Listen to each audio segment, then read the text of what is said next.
চারদিকে যখন বিয়ের সানাই বাজছে, তখন সেই বিয়ের কনে বিন্দিয়াকেই ধর্ষণ করছে এলাকার প্রভাবশালী মতিন মিয়া। বিন্দিয়ার চিৎকার সানাইয়ের সুরে আটকা পড়ে যাচ্ছে বারবার। ভাঙা ঘরটার দিকে কেউ তাকাচ্ছেও না, যেখানে বিন্দিয়ার ইজ্জত হরণ করা হচ্ছে। মতিন মিয়ার অনেক দিনের ইচ্ছে বিন্দিয়াকে বিয়ে করবে, কিন্তু বিন্দিয়া তো ভালোবাসে মোহনকে, তাই এর বদলা নিচ্ছে মতিন মিয়া। এ যেন কোনো সিনেমার কাহিনী, কিন্তু এই সিনেমার নায়ক বাঁচাতে পারেনি নিরীহ বিন্দিয়াকে। মতিনের খায়েশ মিটে গেলে বিন্দিয়াকে ছেড়ে উঠে পড়ে। বিন্দিয়া শরীরের শেষ কাপড়টুকু দিয়ে তার শরীর ঢাকার বৃথা চেষ্টা করে। বিন্দিয়ার করুণাময় চোখ আর আর্তনাদ ভরা কণ্ঠ কাবু করতে পারল না মতিনকে। যখন তার সব শেষ, তখন ভাঙা জানালার ফাঁক দিয়ে শুনতে পেল, বর এসেছে, বর এসেছে। কিন্তু তার তো সব শেষ। ভালোবাসার মানুষকে ঠকাবি কেমন করে? মতিন তড়িঘড়ি ভাঙা ঘর থেকে বের হয়ে যায়। বিন্দিয়া অনেক কষ্টে উঠে ভাঙা টিনের ফুটো দিয়ে তার ভালোবাসার মানুষটিকে একটিবার মন ভরে দেখে নেয়। এটাই যে তার শেষ দেখা, আর হয়তো ওই মায়াময় দৃষ্টিতে তাকিয়ে থেকে তার ভালোবাসার মানুষটিকে দেখা হবে না তার। সবাই যখন বরযাত্রীদের আপ্যায়নে ব্যস্ত, তখন বিন্দিয়া ভাঙা ঘরের আড়ায় ওড়না চড়াতে ব্যস্ত। বিন্দিয়া চেয়েছিল তার ভালোবাসার মানুষটির সাথে সারা জীবন থাকতে, কিন্তু সেটা আর হলো না। পৃথিবীকে শেষবারের মতো দেখে ফাঁস গলায় আটকে ঝুলিয়ে পড়ল বিন্দিয়া। এতক্ষণে কনের কোনো খবর নেই। চারিদিকে হইচই পড়ে যায়, নীরব হয়ে যায় সানাইয়ের সুর। এই সুরটা আগে বন্ধ হওয়া উচিত ছিল। মিয়াবাড়ির বিয়ে বলে কথা, সারা এলাকার মানুষ দাওয়াত পেয়েছে, তাই লোকের সমাগম কম নয়। মিয়া সাহেবের নাতনি ফাতিমা হঠাৎ করেই ভাঙা ঘরটিতে ঢুকে বিন্দিয়াকে আড়ার সঙ্গে ঝুলতে দেখে দৌড়ে তার মায়ের কাছে গিয়ে বলে, ও মা, ফুফু তো ওই ভাঙা ঘরে ঝুলনি ঝুলনি খেলতাছে। ছোট মেয়ে বুঝবে কেমন করে যে তার ফুপু তো মারা গেছে। সবাই ছুটে ভাঙা ঘরে এসে বিন্দিয়ার ঝুলন্ত লাশ পায়। বিন্দিয়ার মা সুরহা খাতুন তো বাঁচে আর মরে। মিয়া সাহেবের তো কয়েক ঘন্টা হুঁশই ছিল না। পুরো বাড়িটা যেন এক মুহূর্তে শোকাচ্ছন্ন হয়ে পড়ে। বিন্দিয়ার প্রেমিক মোহন মিয়া এক নজর বিন্দিয়াকে দেখে ফিরে যায় তার বাড়িতে। উচ্চস্বরে একজন প্রবীণ ব্যক্তি বলে উঠলেন, আত্মহত্যা করা মাইয়ারে আমাগো গোরস্থানে কবর দিতে দিমু না। হ হ, কাশেম চাচা ঠিকই কইছে, এই পাপি মাইয়ারে আমাগো গোরস্থানে দাফন কইরা আমরা সহ পাপি হইতে পারুম না। সমস্বরে কয়েকজন বুড়ো কাশেম মুন্সির কথায় সহমত প্রকাশ করে। মিয়া সাহেব উপায় না পাইয়া নিসবিটাতেই মেয়ের লাশ দাফন করেন। বিয়ে বাড়িতে এত লোকজন থাকা সত্ত্বেও জানা যায় লোকের দেখা মেলেনি সেদিন। সবার মুখে একটাই কথা, পাপি মাইয়া জানা যায় শরিক হয়ে কি নিজেরে পাপি হমু? অনেকদিন পার হয়ে যায়। বিন্দিয়ার কথা তো সবাই ভুলেই গেছে। এই মালা, বিকেলে পুকুর ঘাটে আসিস, কথা আছে। মালা আরিফের কথা শুনে মুখ ভেঙচিয়ে চলে যায়। আরিফ আর মালা একসাথে একই স্কুলে পড়ে। আরিফের বয়স ৮ আর মালার বয়স ৭। বিকেলে আরিফ পুকুর পাড়ে গিয়ে বসে রইল। মালায় আইব কি, কখন দইরা দাঁড়ায় আছি, আহনের নামই নাই। আরিফ মনে মনে বিড়বিড় করছে। হঠাৎ আরিফের দিকে কেউ একজন ঢিল ছুঁড়ে মারে। এই ক্যাডারে, ঢিল মারতেছোস? সাহস থাকলে সামনে আয়।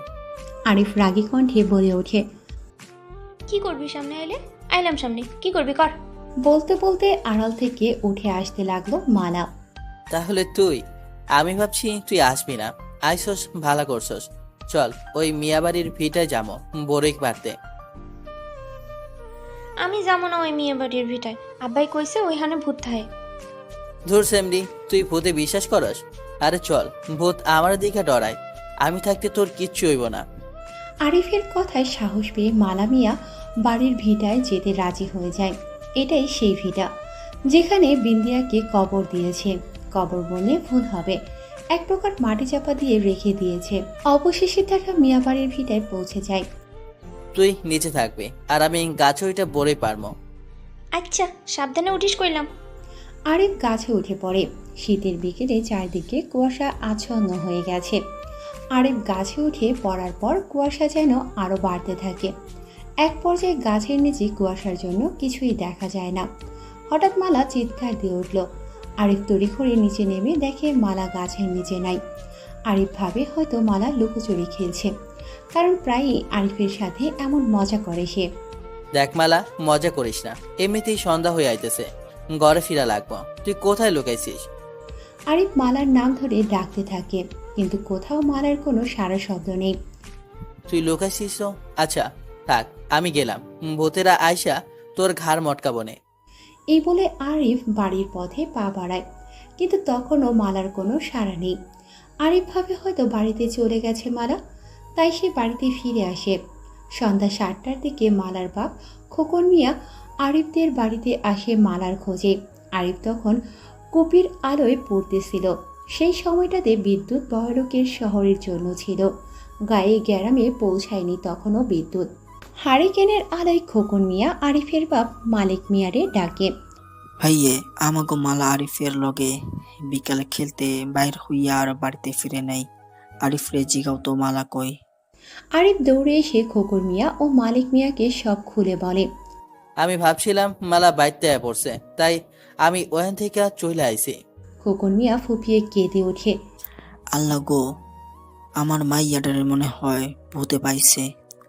মালিক মিয়া, খোকন মিয়া আর আরিফ রে সহ গ্রামের কয়েকজন মিলে মিয়া বাড়ির ভিটায় যায়। সবার হাতে হারিকেন জ্বালানো। মালাকে অনেক ডাকাডাকির পরেও তার কোনো সাড়া না পেয়ে খোকন মিয়া হতাশ হয়ে যায়। হঠাৎ আরিফের চিৎকারে সবাই সেদিকে ছুটে যায়। দেখে মালা বড়ই গাছের ডালে পা ঝুলিয়ে দিয়ে বসে আছে। খোকন মিয়া তড়িঘড়ি গাছে উঠে মালাকে নামিয়ে আনে।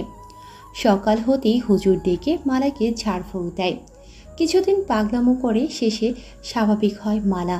তারপর থেকে সেই মিয়াবাড়ির ভিটায় কেউ যেতে সাহস পায়নি। কিন্তু সমস্যা শুরু হয় আরিফের সাথে। সে প্রায় সময়ই অসুস্থ থাকে এবং সবসময় মিয়াবাড়ির ভিটার দিকে এক দৃষ্টিতে তাকিয়ে থাকে। মালিক মিয়া আরিফকে অনেক ডাক্তার কবিরাজ দেখিয়েও সুস্থ করতে পারেনি।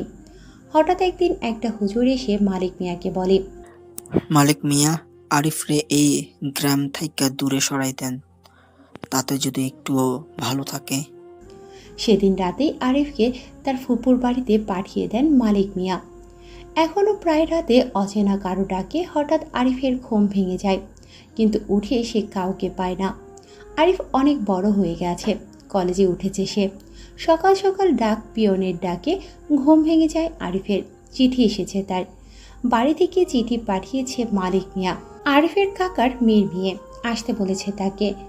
ময়নাপার বিয়া, ইস কত ইচ্ছা ছিল বিয়েতে আনন্দ করব। দুপুরবেলায় বেরিয়ে পড়ে আরিফ তার নিজ এলাকার উদ্দেশ্যে। ফুপুর বাড়ির 4 গ্রাম পরেই তাদের গ্রাম। বিয়ে বাড়ি বলে কথা, অনেক হইচইপূর্ণ ছিল বাড়িটা। আরিফ যেতে ওর মা বুকে জড়িয়ে দেয়। বিয়ের আগের দিন রাতে আরিফ ছাদে বসে আছে। হঠাৎ পেছন থেকে কেউ তার চোখ ধরে ফেলে। কে? মাইনছে তো তাড়াতাড়ি ভুলে গেছে আমারে। মালা তুই? আমি। কি খবর তোর? আমাকে তো খবরই নেস না। আরিফের চোখ খুলে দিয়ে পাশে বসে মালা। আরিফ মালার দিকে তাকিয়ে অবাক হয়ে যায়। মালা এত বড় হয়ে গেছে, আর এত সুন্দরী কেমনে হলো? অনেকক্ষণ দুজনে গল্প করতে করতে ছাদ থেকে নিচে নামছিল। হঠাৎ কারো আত্মচিৎকার। পেছনে ফিরে তাকিয়ে দেখে আরিফের চাচাতো বোন ময়না ছাদ থেকে লাফিয়ে পড়েছে। আরিফ আর মালা ছাদের উপর দেখে তাদের দিকে মুখ ঘুরিয়ে একটা মেয়ে দাঁড়িয়ে আছে। মেয়েটার গায়ে সাদা রঙের শাড়ি জড়ানো। আরিফ কিছু বলতে যাবার আগে অদ্ভুত মেয়েটা হঠাৎ মালার ঠিক কাছে চলে আসে। আরিফ মালার হাত ধরে টানতে টানতে নিচে নামতে চেষ্টা করে, কিন্তু মালাকে সে এক চুলও নড়াতে পারল না। আরিফ মালার দিকে তাকাতেই দেখে সে মালার নয়, সেই অদ্ভুত মেয়েটার হাত ধরে আছে। তাহলে মালা কোথায় গেল? আরিফ ভয়ে দুপা পিছিয়ে যায়। মেয়েটা আরিফের দিকে তাকিয়ে ভয়ঙ্করভাবে হাসছে আর বলছে। আরিফ এই পরিস্থিতিতে কি করবে ভেবে পাচ্ছে না। আদৌ কি সে মালার সাথে এতক্ষণ ছিল, নাকি মালার ছদ্মবেশী কোনো আত্মার সাথে? আরিফ বুঝতে পারে এটা মিয়াবাড়ির ভিটায় যেই মেয়েকে কবর দিয়েছে, এটা সেই বিন্দিয়ার আত্মা। আরিফ প্রাণপণে পালাতে চেষ্টা করছে, কিন্তু সে যত জোরে দৌড়ায় না কেন, দেখে ঠিক একই স্থানে দাঁড়িয়ে আছে। বিন্দিয়ার আত্মা আরিফের দিকে এগিয়ে আসে। আরিফ কি করবে ভেবে পাচ্ছে না। আরিফ বাজান, ওঠ, সকাল যে হইয়া আইলো। মায়ের ডাকে চোখ খুলল আরিফ। তবে এতক্ষণ কি সে স্বপ্ন দেখছিল? আরিফ এই বৃষ্টি ভেজা সকালেও ঘেমে গেছে। মায়ের ধাক্কায় হুঁশ ফিরে তার। আরিফের মা হাসি বেগম অনেক ভালো মনের মানুষ। এক কথায় তার মতো সহজ সরল মানুষ পাওয়া বড় দায়। এই তো সেদিন বিকেলবেলা আরিফের চাচির সাথে অন্য পাড়ায় ঘুরতে গেছিল। হঠাৎ চাচি অন্য গলিতে চলে গেলে হাসি বেগম পথ হারিয়ে ফেলে। মাত্র কয়েক মিটার দূরত্বে নিজের বাড়ি, অথচ চিনেন না তিনি। সবাই তো হাসতে হাসতে শেষ তার কর্মকাণ্ড দেখে। আরিফ ঘুম থেকে উঠিয়ে ফ্রেশ হয়ে নাস্তা শেষ করল। আম্মা, মালারা তো দেখি না, মায়াটা থায় কই? আরিফের কথা শুনে হাসি বেগম চুপ হয়ে যায়। চোখের কোণে তার অশ্রু ভরে যায়। কি হইল আম্মা, কও না মালা কোথায়? বাপরে, তুই যাওনের পর হঠাৎ কইরাই মালা নিখোঁজ হইছে। অনেক খুঁজাও পাওয়া যায়নি মাইয়াডারে। মায়ের কথা শুনে আরিফ অবাক হয়ে যায়। তো কিছু ঘটে গেছে, অথচ সে কিছুই জানে না। আম্মা, খোকন মামা কই এখন? তোর খোকন মামা তো মাইয়াডা হারানোর পর পাগল হইয়া গেছে। হ্যাঁ রে, তো বেড়ি দিয়া বাইন্ধা রাখা হইছে। হ্যাঁ কয় মালারে নাকি মিয়াবাড়ির ভিটায় আটকে রাখছে কেউ। কিন্তু মিয়াবাড়ির ভিটায় কেউ যাইতে সাহস পায় না। দিনের বেলায়ও কেমন ভুতুরে পরিবেশ রে বাপ। আরিফ মায়ের কথা শুনে তৎক্ষণাৎ উঠে মালাদের বাড়ির দিকে যায়। কত মজা করেছে মালার সাথে। পুরনো সব স্মৃতি ভেসে ওঠে আফসা হয়ে। আরিফের চোখের সামনে সামান্য পানি জমে। মামি বাড়িতে আছেন? মালার মা জমেলা বানু উত্তর দেয়। ক্যাডা ডাককে? মামি, আমি আরিফ, গেটটা খুইলা দাও। জমেলা বানু গেট খুলে দিয়ে অনেকদিন পর আরিফকে দেখে আবেগপ্রবণ হয়ে পড়ে। শাড়ির আঁচলে চোখ মুছতে মুছতে জিজ্ঞেস করে, কিরাম আছিস রে বাপ? মামি, আছি কোনো রকম, কিন্তু এইটা কি শুনলাম, মালার কি হয়েছে? জমেলা বানুর কান্নার শব্দ বেড়ে যায় মালার কথা শুনে। হাজার হলেও সে তো একজন মা। আরিফ জমেলা বানুকে সান্ত্বনা দিয়ে বলে, মামি, যা কিছু হইয়া যাক, আমি তোমাগো মালারে ফিরে আনবো। আমার লাইগা ওর ওই পরিস্থিতি, সেই দিন আমি না কইলে ও যাইতো না মিয়াবাড়ির ভিটায়। আরিফ খোকন মিয়াকে এক নজর দেখে ফিরে আসে বাড়িতে। বাড়িতে ফিরে সে লোকজনের কানাকানি শোনে। এই মাইয়াডার কপালে যে কি আছে, এই নিয়া 4 নাম্বার বিয়ে। এই গ্রামে আমি একটা বিয়েও, এই গ্রামে আমি একটাও বিয়া পুরাপুরি হয় নাই। এই মাইয়াটা কি আইবো? কয়েকজন লোক এই কথাগুলো বলাবলি করছিল।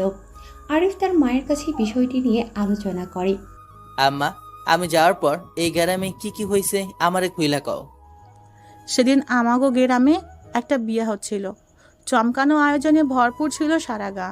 হঠাৎ কেডা দৌড়াইতে দৌড়াইতে আশা কইল বিয়ার কোণে নাকি আত্মহত্যা করছে। একটু পরে শোনা গেল খোকন মিয়ার মাইয়া মালারে খুঁজে পাওয়া যাচ্ছে না। পুরো গ্রাম জুইরা কেমন একটা ভুতুরে পরিবেশ বিরাজ করতেছিল। তোর বাপে আর খোকন মিয়া মালারে খুঁজতে খুঁজতে মিয়া বাড়ির ভিটায় যায়, কিন্তু অনেক খুঁজাও মালারে পায়নি। সেই দিন কেউ কেউ বলতেছিল ওই বিয়া বাড়ির আশেপাশে নাকি মালারে দেখা গেছিল। যখন বিয়ের বধূ বিষ পান কইরা মইরা যায়, তারপরেও কিছু কিছু লোক মালারে দেখছে, কিন্তু আর দেখা মিলেনি মালার। এই গ্রামে আরো দুটো বিয়াই এমন ঘটনা ঘটছে, তখনও নাকি মালারে দেখা গেছে। একজনে পুকুরে ঝাঁপ দিয়া মরছে, আর একজন ফাঁস লাগাইয়া। তারপর থাইকা আর এই গ্রামে কোনো বিয়ে হয় না।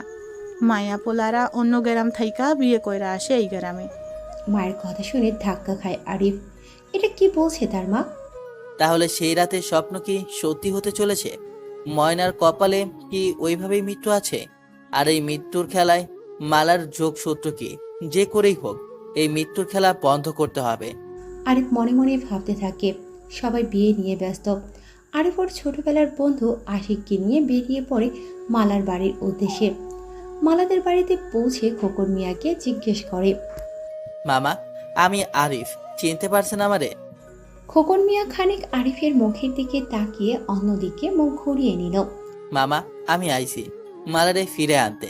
আপনার সাহায্য দরকার আমার। আপনি কি জানেন মালা কোথায় আছে? খোকন মিয়া আরিফের কথা শুনে মিয়া বাড়ির ভিটার দিকে আঙুল উঁচিয়ে দেখিয়ে দিল। আরিফ খোকন মিয়া ও জমেলা বানুকে বিদায় দিয়ে বের হয়ে আসে সেখান থেকে। ভাই, তুই কি করতে চাইছস কত আমারে? যেখানে আইস 10 বছর তৈরা মালা নিখোঁজ, তুই কেমনে ফিরাই আনবি তারে? শুনছি ওরে শেষবার করিম মোল্লার মাইয়ার বিয়ার দিন দেখা গিয়েছিল, তারপর তো তারে দেখাই যায় নাই। দাঁড়া, কি কইলি?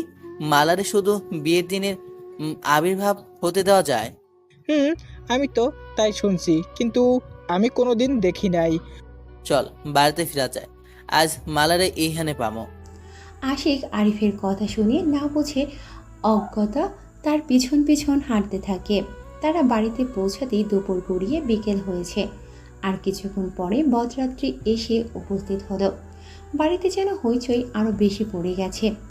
গ্রামে এমন অদ্ভুত ঘটনা ঘটে গেছে, তবু চাচা কেন ময়না আবার বিয়ার গ্রামে দিতাছে বুঝতেছি না। তোর চাষা এসব বিশ্বাস করে না রে ভাই।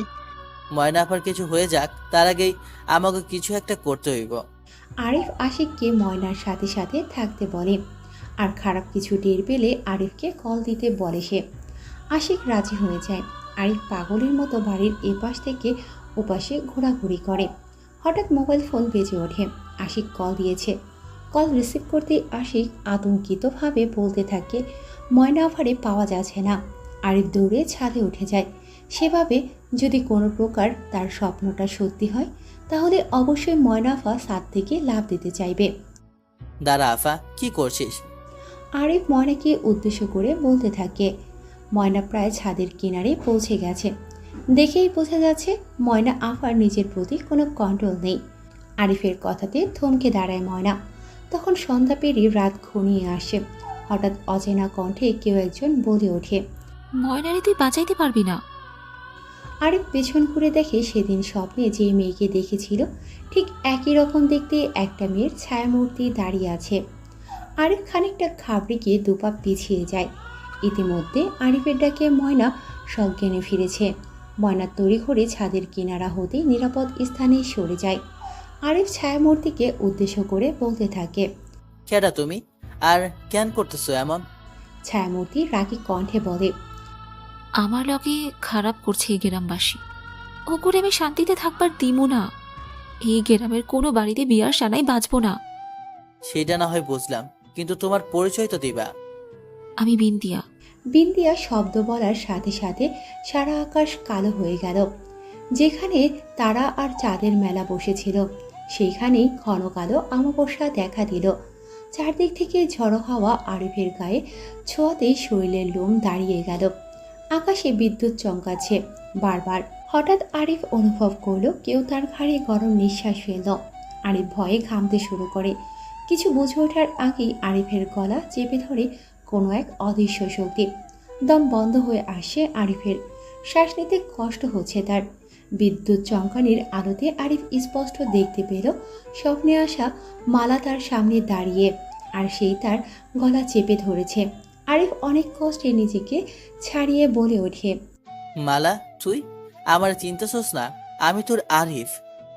আরিফের কথা শুনে অদৃশ্য শক্তি দৃশ্যমান হয়ে গেল। অশ্রুসিক্ত নয়নে আরিফের দিকে তাকিয়ে আছে মালা। এতদিন কই আসিলি তুই? জানোস তোর বাপ তোর অভাবে পাগল হইয়া গেছে। মালা এখনো অশ্রুসিক্ত নয়নে ঠাই আরিফের দিকে তাকিয়ে আছে।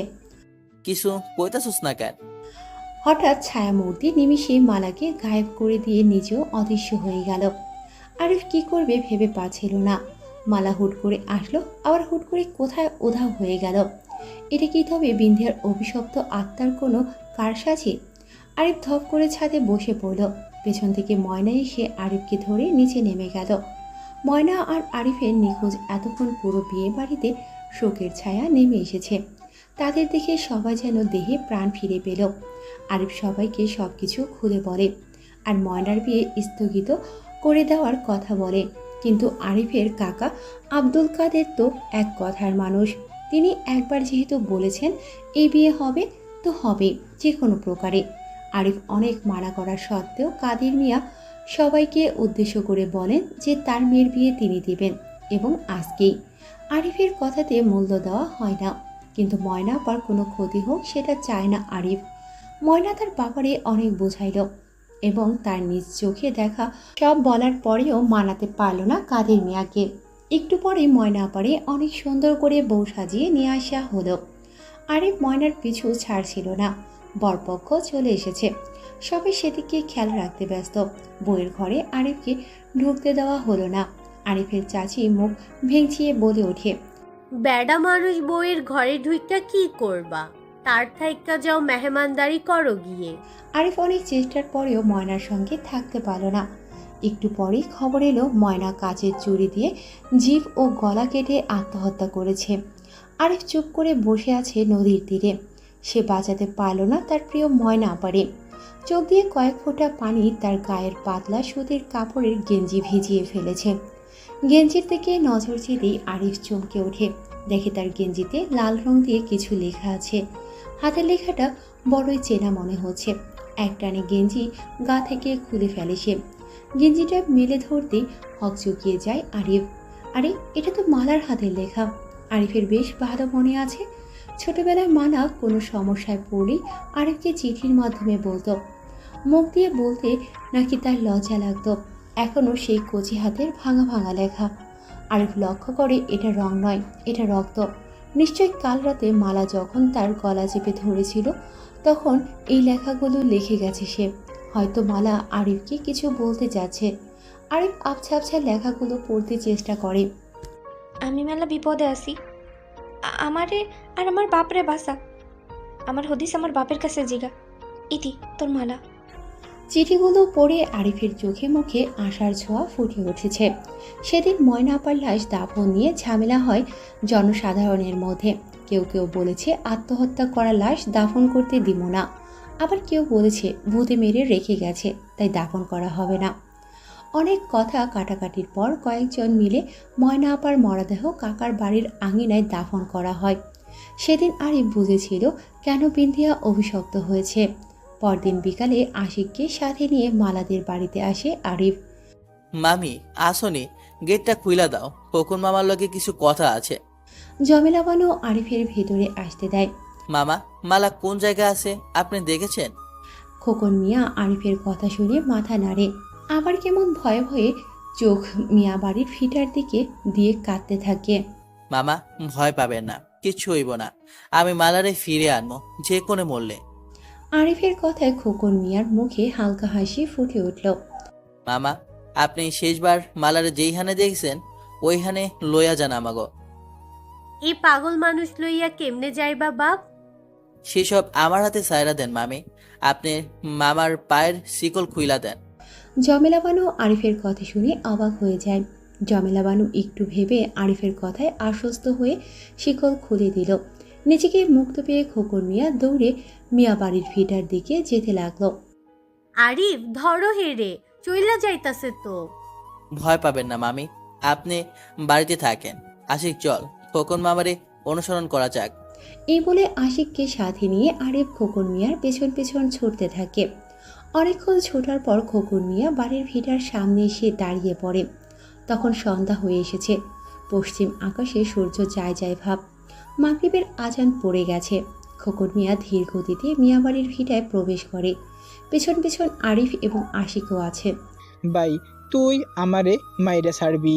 এখানে দিনের বেলাও আসি নাই কোনো দিন, আর সেখানে রাতে আমার কিছু হইলে তুই দায়ী থাকবি। খালা চুপ থাক, আর খোকন মামারে অনুসরণ কর। খোকন মিয়া হঠাৎ একটা ইট বাঁধানো পুরনো কবরের পাশে দাঁড়িয়ে যায়। আশিকের ভয়ে প্রাণ যায় যায় অবস্থা। আরিফ আড়াল হয়ে দেখতে থাকে কি হতে চলেছে। মালা, মা আমার, তুই কোথায়? খোকন মিয়ার কথা শেষ হতেই চারদিকের আবহাওয়া বদলে গেল। ঘন কালো মেঘ সন্ধ্যার রক্তিম আকাশকে কালো করে দিয়ে গেল এক নিমেষে। হঠাৎ কারো উপস্থিতি টের পেল আরিফ এবং আকাশ। আরে, এটা তো মালা। শিকলে বাঁধা অবস্থায় হঠাৎ কোথাও থেকে দৃশ্যমান হলো তার একটু টের পায়নি আরিফ এবং আশিক। আব্বা, তুমি এইখানে আইছো কে? ওই তোমার ক্ষতি কইরা দেব। যাও এইখান থেকে, পালাই যাও। হঠাৎ ভয়ঙ্কর হাসির শব্দে আকাশ পাতাল উথাল হয়ে যায়। এই শব্দ সেই পুরনো কবর থেকে আসছে। আশিক ভয়ে আরিফের কাঁধে শক্ত করে হাত দিয়ে ধরে রাখল। আরিফ আশিককে সাহস দিয়ে বলল, কিচ্ছু হইব না, ভয় পাইস না। আশিক আরিফের কথায় আর বিশ্বাস করতে পারছিল না। তবুও তার কিছু করার ছিল না। বাধ্য হয়ে আরিফের সঙ্গ দিতে হয় তাকে। মালা ওর বাবার উদ্দেশ্যে বলে, বাপজান, তুমি এইখান থেকে যাও, ও তোমার ক্ষতি কইরা দেব।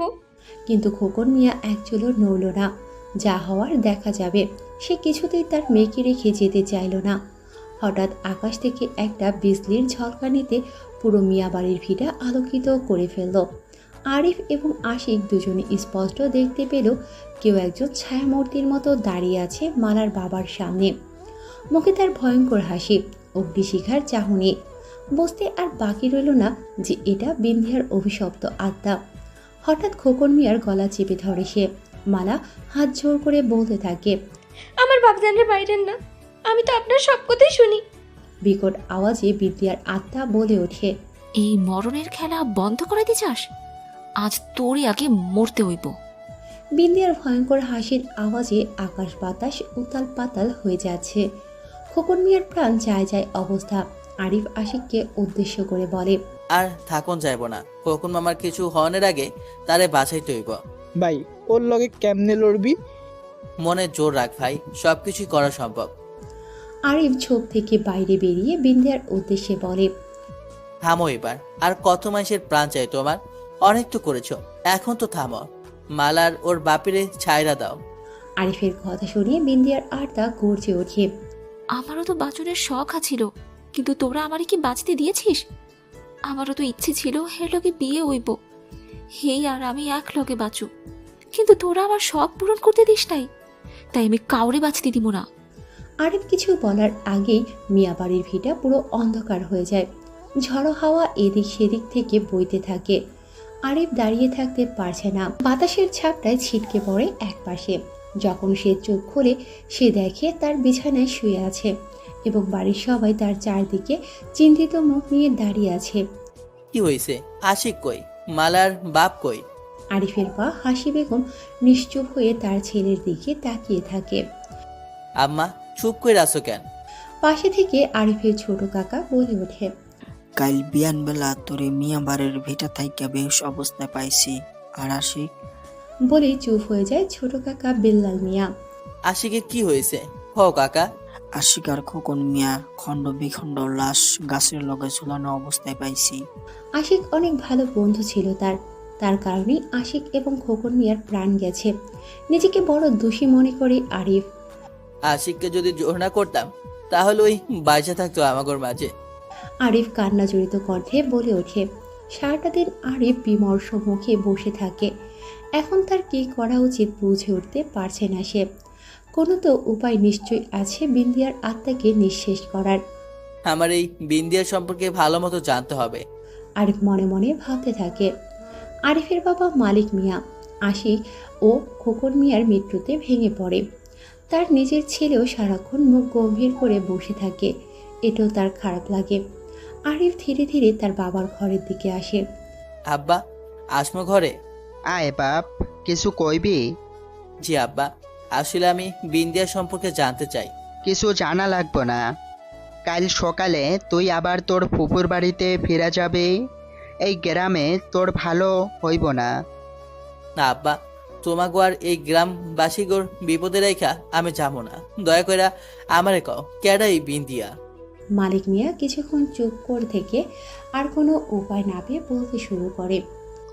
বিন্দিয়া আমার চাচার একমাত্র মাইয়া। ওই ছোটবেলা থাইকাই অনেক সুন্দরী। যেই পুরুষে একবার ওরে দেখতো এই ওর প্রেমে পড়ে যাইতো। এমনি আমাকে গ্রামের করিম মাতব্বরের ছোট্ট পোলা মতিন মিয়া ওর প্রেমে পড়ে।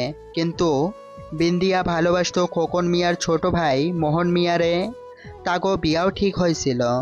আর এই দেখা মতিনের হিংসে হয়, তাই বিন্দিয়ারে বিয়ের দিন গিয়া বলে, বিন্দিয়া তোরে মোহন পাঙ্গা করে যাইতে বলছে, কি জন্য গোপন কথা কইব। কি কও মতিন ভাই, আজ তো মোহনের লগে আমার বিয়া, আর ওই ভাঙা ঘরে যাইতে কইব কেন আমারে? তুই যাইয়া দেখে না। বিন্দিয়া মতিনের কথায় বিশ্বাস না কইরা ঠাই বৈশা থাকে। একটুখানি পরে মতিন মিয়া একখানা চিঠি নিয়া আবারও এসে বন্দিয়ার হাতে দেয়। বিন্দিয়া হাতের লেখা দেখা বুঝতে পারে এটা মোহন পাঠাইছে।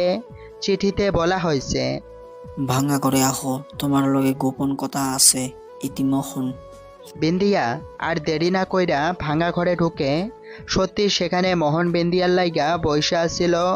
বিন্দিয়া মোহনের কাছে যাইতেই পেছন থাইকা মতিন মিয়া ঘরে ঢুইকা দরজা বন্ধ কইরা দেয়। মতিন ভাই দরজা আটকালেন কেন? দরজা আটকাইছি কারণ আছে। এই বইলা বিন্দিয়ার হাত ধইরা ফেলে। বিন্দিয়া হাত ছাড়াইতে ব্যস্ত, কিন্তু মোহন কিছু বলতেছে না, এখনো ঠায় এইখানেই বইসা আছে।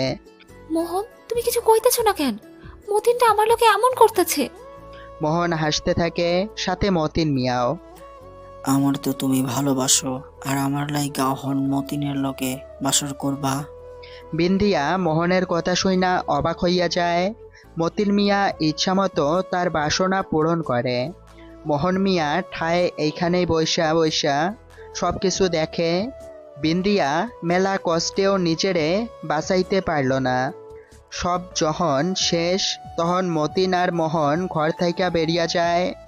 যাওয়ার সময় মোহনের উদ্দেশ্য কইরা মতিন মিয়া বলে, মোহন মিয়া আজির থেকে তোমার সব ঋণ মৌকুব করে দিলাম। বিন্দিয়া বুঝতে পারে সামান্য ঋণের লাইগা নিজের হবু বধূর দেহ যে দান করবার পারে, সে তাকে ভালোবাসতে পারে না। নিজের অর্ণা গলায় জড়াইয়া আত্মহত্যা করে বিন্দিয়া। আরিফ ওর বাবার কথা শুনে অবাক হয়ে যায়। মানুষ কতটা নিজ হলে এমন কাজ করতে পারে। কিন্তু আব্বা, তুমি এগুলা জানলা কেমনে? সেই দিন আমিও ওই বিয়া বাড়িতে ছিলাম। খেলতে খেলতে হঠাৎ কইরাই ভাঙ্গা ঘরের দিকে চোখ যাইতেই সব দেখেছি আমি নিজের চোখে। তখন ছোট আছিলাম, তাই কাউরে কওয়ার সাহস পাইনি। আরিফ বুঝতে পারে বিন্দিয়ার সাথে খুব খারাপ হয়েছে। আব্বা, অহন মতিন মিয়া আর মোহন মিয়া কই আছে? তাকেও খবর পাওয়া যায় না, অহন কই আছে কেউ জানে না। আরিফ ওর বাবার ঘর থেকে বেরিয়ে আসে।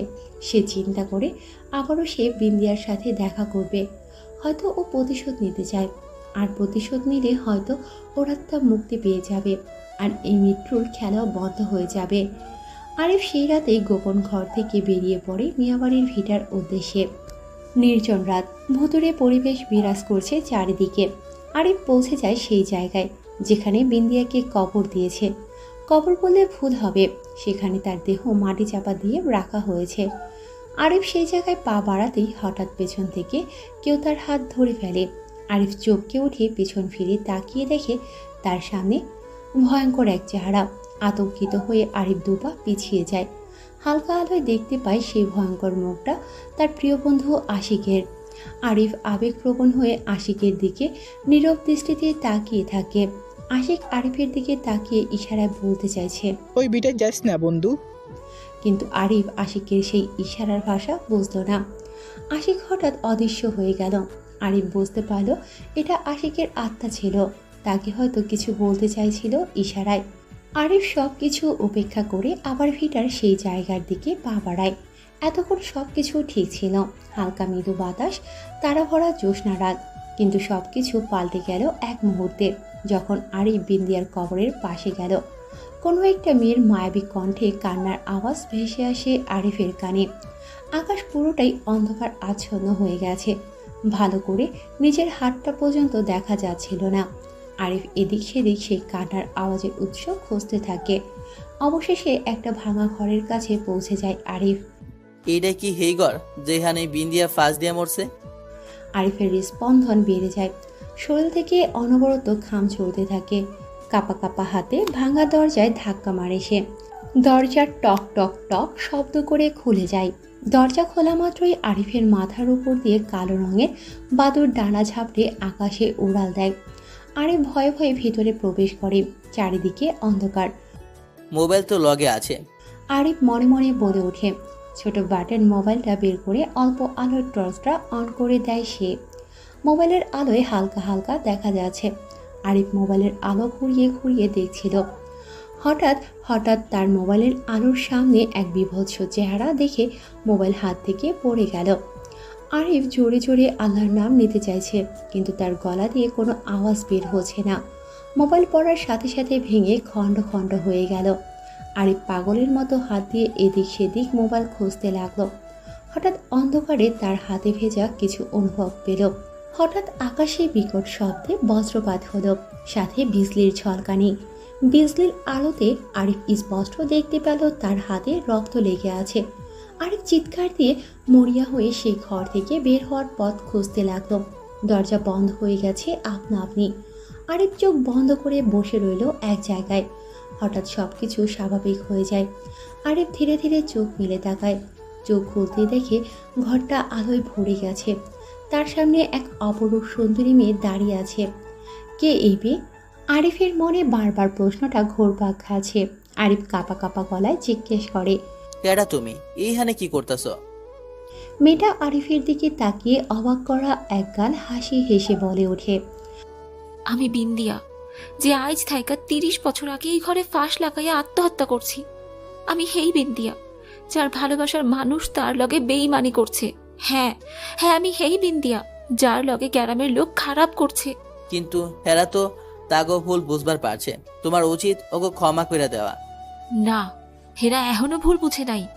তারা ময়নার লগেও এমন করছে। যেই দিন আত্মহত্যা করা মাইগো দাফন করার ব্যবস্থা হইব, সেই দিন আমি ওকে মাফ করুম।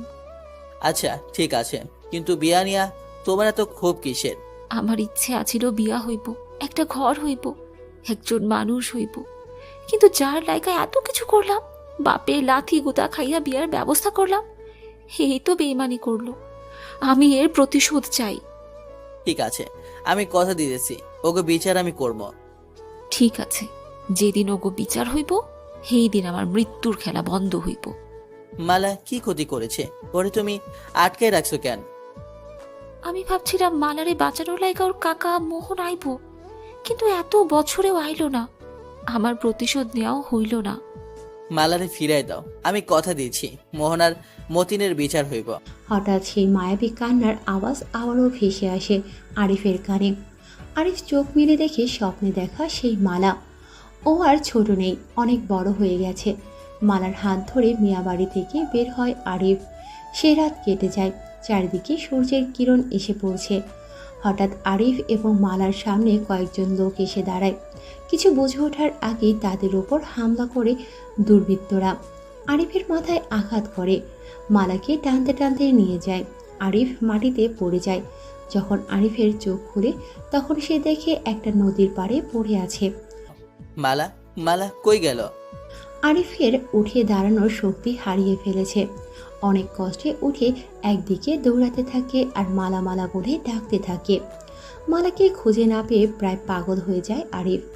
দিন শেষে রাত হয়ে যায়, তবুও মালার কোনো খোঁজ মেলে না। আবার সেই জায়গায় ফিরে আসে যেখান থেকে মালাকে নিয়ে গিয়েছিল।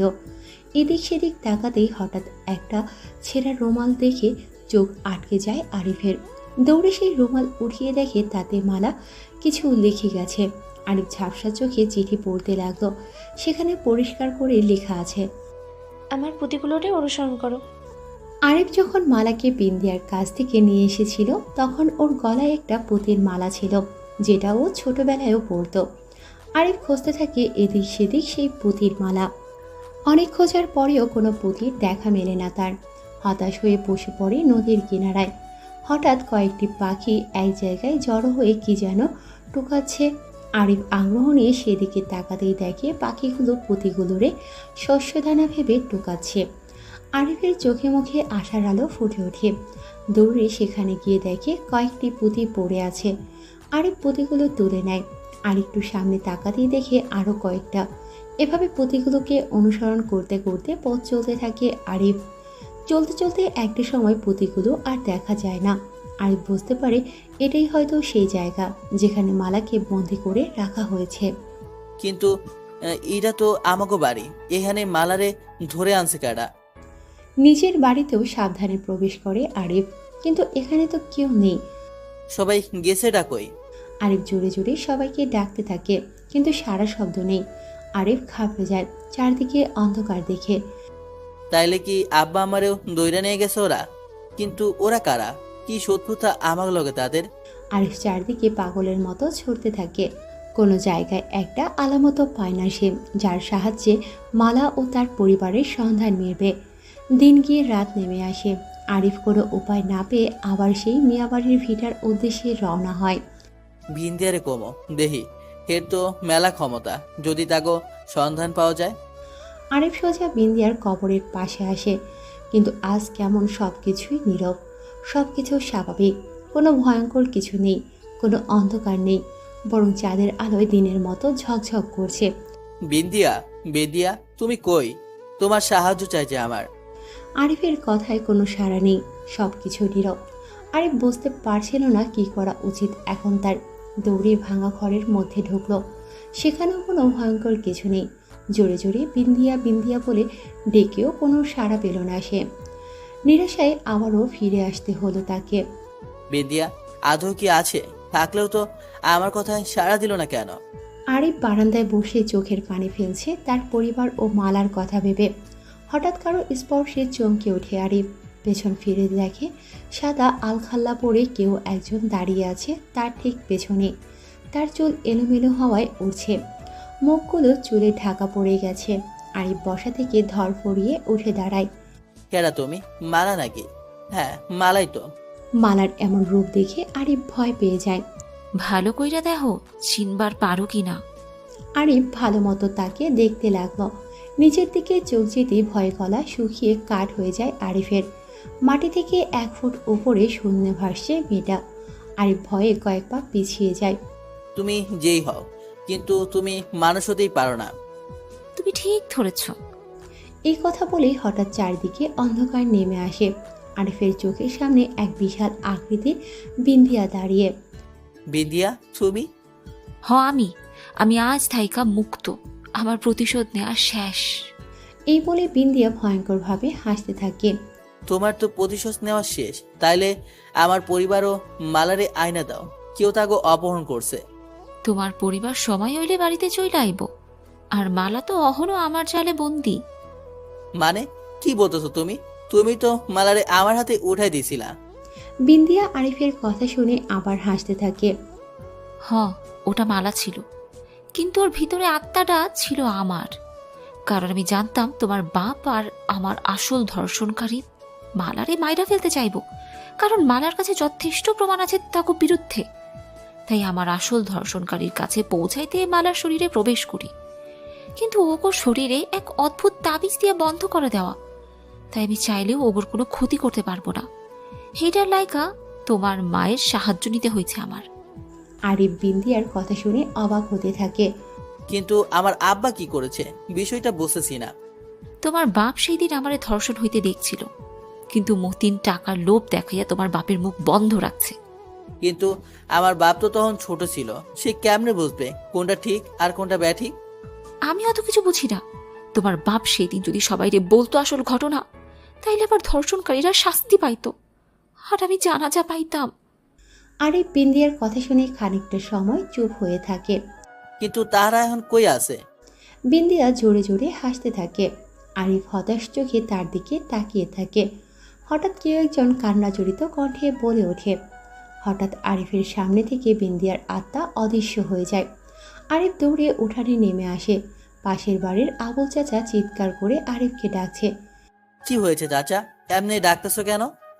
এই কথা বলেই আবুল মিয়া অঝরে কাঁদতে থাকে। আহা চাচা, কান্তাছো কে? কি হয়েছে বিষয়টা খুইলা কও। আবুল মিয়া কিছু না বলে আরিফের হাত ধরে টানতে টানতে বাড়ির বাইরে নিয়ে গেল। বাড়ির সামনে অনেক মানুষের ভিড় জমে গেছে। আবুল চাচা ভিড় ঠেলে সামনে নিয়ে যায় আরিফকে। আরে চাচা, কি হয়েছে এখানে? হঠাৎ চোখ ভিড়ের মাঝখানে যেতে আরিফ চমকে যায়। তার দুনিয়া ঘুরতে থাকে। পায়ের তলার মাটি সরে যায়। তার পরিবারের সবার লাশ পড়ে আছে সামনে, শুধু তার মায়ের লাশ ব্যতীত। আরিফ অঝরে কাঁদতে থাকে। কে এই ক্ষতি করলো তার? হঠাৎ ভিড় থেকে একটু দূরে নজর যেতেই দেখে তার মা নিশ্চুপ হয়ে বসে আছে গাছের গুড়ির উপর, চোখে মুখে চিন্তার ছাপ। কিন্তু তার পরিবারের লোকজন খুন হয়ে এখানে পড়ে আছে, সে বিষয়ে ভ্রুক্ষেপ নেই তার। আরিফ দৌড়ে ওর মার কাছে চলে যায়। আম্মা, এগুলা কেমনে হইল? কেডা আমারে এতিম বানাইলো কো আম্মা? ছেলের ওপর কোনো নজরই পড়ল না হাসি বেগমের। আরিফ তার মায়ের কাঁধে ধরে কয়েকবার ধাক্কা দেওয়ায় হঠাৎ সজাগ হন হাসি বেগম।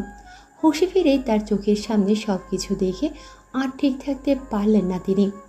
আরিফ রে, আমার লাইগা তোর বাপের মরণ লাগছে। তোর বাপ চাচা গো আমি মারছি রে, আমি নিজের হাতে মারছি। এ বলেই বেহুশ হয়ে যান হাসি বেগম। আরিফ মায়ের জ্ঞান ফেরাতে ব্যস্ত। তার জানতেই হবে কি করে এসব হলো। তার বাপ, 3 চাচা চাচিরা আর চাচাতো ভাই, মোট 8 জনের খুন। গ্রামে মুখে মুখে রটে গেছে নিমিষেই। আরিফ তার মায়ের জ্ঞান ফিরতেই তাকে জিজ্ঞেস করে। আম্মা, তুমি শান্ত হইয়া কও, আমারে কেমনে কি হইল এসব? আরিফের কথায় হাসি বেগম কিছুক্ষণ চুপ থেকে তার নীরবতা ভেঙে বলতে শুরু করেন। বাপরে, ভোরে তোর বাপের লাইগা চা বানাইয়া নিয়ে আইতেছিলাম, হঠাৎ তোর ছোট কাকির চিল্লানির শব্দে দৌড়ে গেলাম হেইয়ানে। বাজান গিয়া দেখি মোহন মিয়া আর মতিন মিয়া একখান মায়ারে বাইন্ধা টাইনা হেঁচড়া নিয়ে আইতাছে আমাগো বাড়ির দিকে। আমি দৌড়াই তোর আব্বারে কইলাম মায়াটারে বাঁচাইতে, কিন্তু তোর আব্বা কইল ওই মাইয়া বাইচা থাকলে নাকি আমাগো অনেক ক্ষতি হইব, তাই তোর আব্বা বাধা দেয় নাই। কিন্তু আমি এই অন্যায় সহ্য করতে না পাইরা তাগো বাধা দিতে যাইতে চাই, কিন্তু তোর বাপ আর কাকারা আমারে জোর কইরা ঘরে আটকাইয়া দেয়। অনেক চিল্লা চিল্লিতেও কেউ দরজা খুলে দেয় নাই। বাইরে সবাই কইয়া বলাই করতেছিল মায়াডা বাইচা থাকলে আমাগো সবার কপালে দুঃখ আছে, ওরে মাইরা ফেলতে হইব। এমন সুন্দর মায়া ভরা মুখের একটা মায়ারে ওরা কেন মারতে চায়? আমি অনেক কষ্টে দরজা ভাঙা বাইর হইয়া দেখি মায়াডার গলা কাইটাল হলাইছে, রক্ত দিয়া সারা উঠান ভিজে গেছে। মায়াডা তখনও তাকাইয়া আছে, চোখ থাইকা পানি ঝরতেছে। এই দৃশ্য আমি সহ্য করবার না পাইরা সামনে থাকা দা নিয়ে ওগো দিকে হতেই থাকি। কোনোদিন এত সাহস আসে নাই, কিন্তু আইজ আসছিল। একটা অজানা শক্তি আমার উপরে ভর করতেছিল। আমি চোখের নিমেষেই সবাইকে খুন করে হালাইছি, তোর বাপরেও ছাড় দেয় নাই। কথাগুলো বলে পুনরায় অজ্ঞান হয়ে যায় হাসি বেগম। অনেক বড় আঘাত হয়তো পেয়েছেন তিনি। আরিফ মায়ের কথা শুনে হতবাক হয়ে যায়, এটাও কি সম্ভব? কিন্তু মেয়েটা কে? আর সেই মেয়ে যদি খুন হয়েই থাকে তাহলে তার লাশ কোথায়? আরিফের মনে হাজারো প্রশ্ন ঘুরপাক খাচ্ছে। হাসি বেগম ঘুমিয়ে পড়েছে। এই ঘুম সেই ঘুম নয়, এই ঘুম আর কোনোদিন ভাঙবে না। অনেক বড় ধাক্কায় দুনিয়ার মায়া ত্যাগ করেন হাসি বেগম। আরিফের মনে প্রশ্নটা রয়েই গেল, কে সেই মেয়েটি? আর সে কিভাবে তার পরিবারের ক্ষতির কারণ হতে পারে, যার জন্য আরিফের পরিবার মেয়েটিকে খুন করতেও পিছুপা হটেনি? সবার লাশ দাফন শেষে নির্বাক আরিফ ঠায় জানালার গ্রিল ধরে দাঁড়িয়ে আছে। এক দৃষ্টিতে তাকিয়ে কি যেন ভাবছে সে, মালার কথা। আচ্ছা, মালা এখন কোথায় আছে? আরিফের মনে ধাক্কা লাগে। তাহলে কি বিন্দিয়া মালাকে ব্যবহার করে তার পরিবার নিঃশেষ করে দিয়েছে? আরিফ ছুটতে থাকে আবার সেই মিয়াবাড়ির ভিটার উদ্দেশ্যে। অনেকক্ষণ হাঁটার পর পৌঁছে যায় সেখানে। দিনের বেলাতেও কেমন গা ছমছমে ভাব, কিন্তু আরিফ ভয় পাচ্ছে না। তার বিন্দিয়াকে জিজ্ঞেস করার আছে, তার পরিবারের লোকদের কেন মারলো। আরিফ পৌঁছে যায় সে ভাঙা ঘরের পাশে। কেউ আছে? বেদিয়া, তুমি কই আহন? তোমার লগে কিছু কথা আছে। হঠাৎ গায়েব আওয়াজ আরিফের কানে ভেসে আসে। কি কি জিগাইবি? তুমি আমার পরিবারের লোককে মারলা কেন? কি করেছে তারা? অনেক বড় ভুল করছে তারা। মালা ভাইবা শেষে আত্মারে গলা কাটতে গেছে। এই বলে হাসতে থাকে বিন্দিয়া। আরিফ বুঝতে পারে সেই মেয়েটি মালার রূপধারী বিন্দিয়া ছিল, আর সে এই ফাঁদে তার মাকে ফেলে তাদের সবাইকে খুন করাইছে। কিন্তু হাসি বেগম এটা বুঝতে পারেনি যে এটা একটা চাল। বিন্দিয়া আবার বলতে থাকে, ধর্ষকদের সাহায্য করেছে তারা। আর তোমার বাপ চাচারা এখন যেই ভিটায় থাকে ওইটা মালার নামে আছে। যেদিন তুমি আর মালা এখানে বড়ই পারতে আইছিলা, ওই দিন আমি মালারে লুকাইয়া রাখছিলাম। ওটা আমার সব কথা কইলাম আর প্রমাণও দেখায়। পরে যখন তোমরা মালার এখান থেকে নিয়ে গেছিলা, তারপর দিন ওর বাপের কাছে সব বইলা দেয়। মালার বাপ নিজের ভাই মোহনের ব্যাপারে এসব ছেড়ে মালার চুপ থাকতে কয়, কিন্তু মালা চুপ থাকে নাই। ওই যখন বড় কাউরে বলতে যাচ্ছিল তখন মোহন আর মতিন মিলা মালারে ধইরা ফেলে। তারা তোমার বাপ মালিক মিয়ারে বলে, মালারে যদি মাইরা ফেলতে পারো তাইলে উত্তরের বাড়িটা তোমার নামে দিয়া দিমু। মালিক মিয়া শুইনা রাজি হইয়া যায়। পরে তোমার চাচা গুনিয়া বুদ্ধি করে এই ভিটায় নিয়ে আসে, মালারে নিয়ে আসে মারবে বলে। আর লোকে জানবে বিন্দিয়ার আত্মা মাইরা ফেলছে মালারে। সেই রাইতে বৃষ্টি হচ্ছিল, ঘন ঘন বিদ্যুৎ চমকাচ্ছিল। মাইয়া ডারে টানতে টানতে নিয়ে আসে তারা। ছোট্ট মাইয়া ডারে একজন ধইরা রাখে আর একজন ছুরি নিয়ে আঘাত করতে থাকে। তখন মালারে ওগো হাত থাইকা বাঁচাইছি আমি। ওরা ভয়ে পালাইয়া যায়। সেই দিন থাইকা মালা আমার কাছেই থাকে। আরিফ বিন্দিয়ার কথা শুনে চমকে যায়। কিন্তু মালা এখন কই আছে? বাড়িতে ফিরা যা, মালা তোর লাইগা বৈশা আছে। এ বলে বিন্দিয়ার আত্মা অদৃশ্য হয়ে যায়। আরিফ বুঝতে পারে তার পরিবারের লোকজন লোভে পড়ে কত খারাপ পথ বেছে নিয়েছিল। কিন্তু আরও একটা কথা, তাহলে আশিক এবং মালার বাবা খোকন মিয়ারে কেন খুন করেছে? আরিফ ভাবতে ভাবতে বাড়িতে ফিরে আসে। ঘরে ঢুকতেই দেখে মালা উল্টো দিক ঘুরে জানলার পাশে দাঁড়িয়ে আছে। আরিফ ধীর পায়ে ঘরে ঢুকে মালার কাঁধে হাত দিল। মালা এতে কোনো রেসপন্স দিল না। আরিফ মালার নাম ধরে ডাকতেই মালা ঘুরে আরিফের দিকে তাকালো। আরিফ তার মুখের দিকে তাকাতেই ভয়ে শিউরে উঠল। এটা কে? আরিফ দেখতে পেল তার সামনে ভয়ঙ্কর এক অবয়ব আরিফের দিকে মায়াময় দৃষ্টিতে তাকিয়ে আছে। মুখের দিকে তাকিয়ে আরিফ থ হয়ে যায়। আরে এটা তো আরিফের চাচার মেয়ে ময়না আফা। ময়না আফা, তুমি? কিন্তু তুমি তো আর দুনিয়ায় নাই, তাহলে কেমনে আমার সামনে দাঁড়িয়ে আছো? আমি এইখানে আইছি শুধু তোরে একখান কথা কওয়ানোর লাইগা।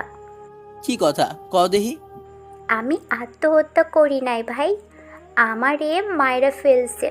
হুদা আমি না রে, এই গ্রামে যেই মাইয়া মরছে কেউ আত্মহত্যা করে নাই, সবাই রে মায়েরা ফেলা হইছে।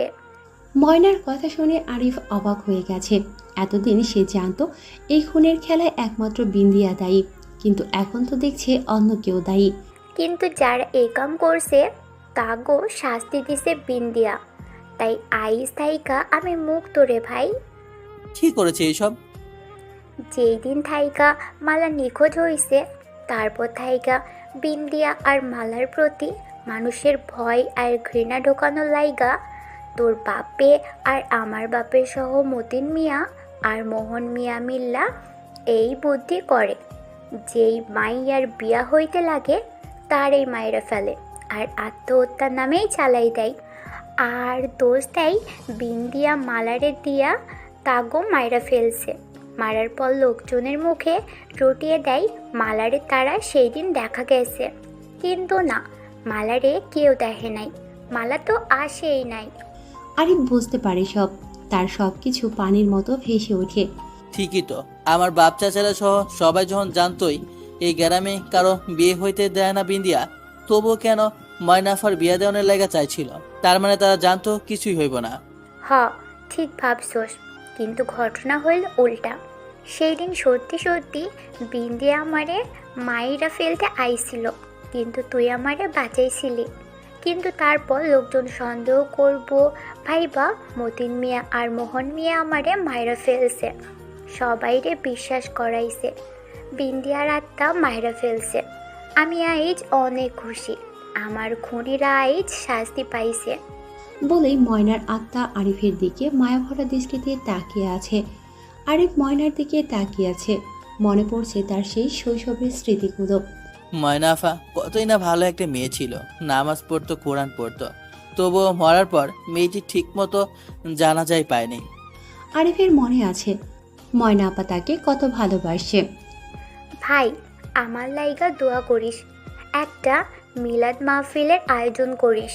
ময়নার অবয়বটি নিমিষেই অদৃশ্য হয়ে যায় আরিফের সামনে থেকে। আরিফ এখনও সেদিকেই তাকিয়ে আছে নীরব দৃষ্টিতে।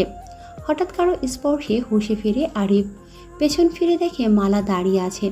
মালাকে পেয়ে আরিফ দিশেহারা হয়ে যায়, অনেক ভালোবাসে যে তাকে। মালা আলতো করে আরিফের চোখের কোণে জমে থাকা পানি মুছে দিয়ে বলল, তুই আমারে সেই যে বড় তলায় রেখা গেলি আর ফিরে আইলি না। কত কিছুই না করছি তোরে ফিরে পাইতে। হুম, জানিস মালা, আমি যাদের এত ভালোবাসতাম, এত সম্মান করতাম, তারাই কিনা শেষমেশ খুনি পরিচিত হলো। আমরা মাঝে মাঝে যা দেখি কিংবা ভাবি সেগুলো কি সত্যি সত্যি হয়? না রে, এইটা আমি বিশ্বাস করতে পারতেছি না রে মালা। এই বলে আরিফ কাঁদতে থাকে।